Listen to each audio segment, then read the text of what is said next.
జానపదం కొత్త ఆట నేర్చిందా పాపలాంటి లేత పదం పాఠశాలగా కూనలమ్మ జానపదం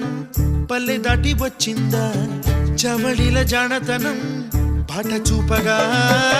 కుంచెలో దాగే చిత్రాలు ఎదురొచ్చేలా అంతటా